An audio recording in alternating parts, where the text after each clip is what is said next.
la marche. On parle beaucoup des JO de Londres, mais de l'autre côté de la Manche, d'autres Jeux mondiaux ont lieu en ce moment. Depuis 48 heures, Lille accueille les deuxièmes Jeux mondiaux de l'esprit. Bridge, échecs, dames, c'est plutôt la matière grise qui est à l'honneur. Fabien Dupont.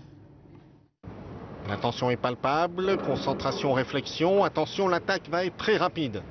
Bienvenue au World Mind Sports, les Jeux mondiaux de l'esprit.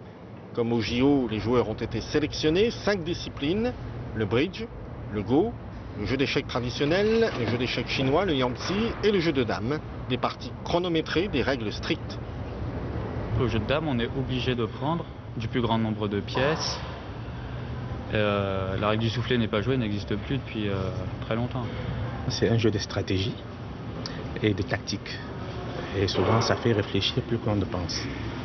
Pas de limite d'âge pour ces pratiques, mais 15 jours de compétition, ça ne s'improvise pas.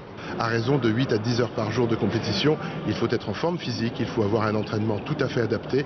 À ce titre, nous sommes des athlètes. Une confrontation internationale qui a lieu désormais tous les 4 ans, comme les JO. On a toujours le même schéma, comme dans tous les sports d'ailleurs, et comme dans tous les championnats du monde de chacun des sports. On aura aussi effectivement, de la même manière, un tableau des médailles gagnées par chacun des pays. Plus de 2000 compétiteurs sont attendus, 95 nationalités sont représentées. La France, détentrice de plusieurs titres mondiaux, notamment au bridge, a des chances de décrocher plusieurs médailles d'or. Et on termine notre journal avec ces images étonnantes des Cosaques russes.